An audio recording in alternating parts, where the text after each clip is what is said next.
നമുക്ക് കൊണ്ട് കാണിച്ചു കൊടുത്തിട്ട് വരാം. വാ മക്കൾ വാ, മോൻ്റെ കൂട് കൊണ്ടുപോയി കാണിയിട്ട്. കൂട്ടിൽ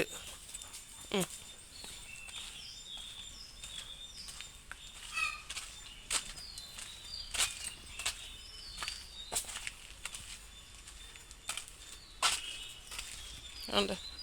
ഇതാണ് എൻ്റെ സോനക്കുട്ടൻ്റെ കൂട്. സോനക്കുട്ടൻ്റെ കൂടെന്ന് പറഞ്ഞാൽ ഈ സൈഡ് കണ്ട നിറയെ വാഴയൊക്കെ വെച്ചിട്ടുണ്ട്. നിറയെ വാഴ വെച്ചിരിക്കണമെന്ന് പറഞ്ഞാൽ ഇവക്ക് കൂട്ടിൽ വെയിലടിക്കാതിരിക്കാനാണ്. അല്ലെങ്കിൽ ഇവിടെ വേറെ തണലൊന്നും രണ്ട് സൈഡിലും കണ്ട നിറയെ വാഴ ഉണ്ട് കൂട്ടിൻ്റെ മണ്ടയിലോട്ട്. അപ്പോൾ ബാക്കിൽ സൈഡിൽ ഇതിനുള്ളിൽ വെയിലേ അടിക്കില്ല. എൻ്റെ കൊച്ചിന് നല്ല നാച്ചുറൽ AC കൂളിംഗ് ആണ് അല്ലേ മക്കളെ? എപ്പോഴും നല്ല തണുപ്പാണ്. അല്ലെങ്കിൽ ഇവിടെ നല്ല വെയിലാണ്, ഇതിനുള്ളിൽ കിടക്കാൻ പറ്റില്ലായിരുന്നു. ഈ വാഴയൊക്കെ ഇങ്ങനെ വയ്ക്കും മുമ്പ് അതിന് പറഞ്ഞാൽ നമ്മൾ ആദ്യമൊക്കെ ഈ ചാക്കൊക്കെ ഇങ്ങനെ കെട്ടി മറയ്ക്കുമായിരുന്നു. പക്ഷെ അതെന്നാലും നല്ല ചൂടായിരുന്നു.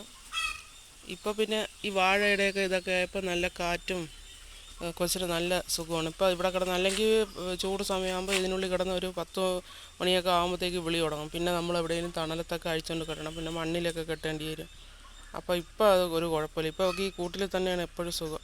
ഇതിനുള്ളിൽ ഇരിക്കുന്നതിനോടാണ് താല്പര്യവും അല്ലേ മക്കളെ?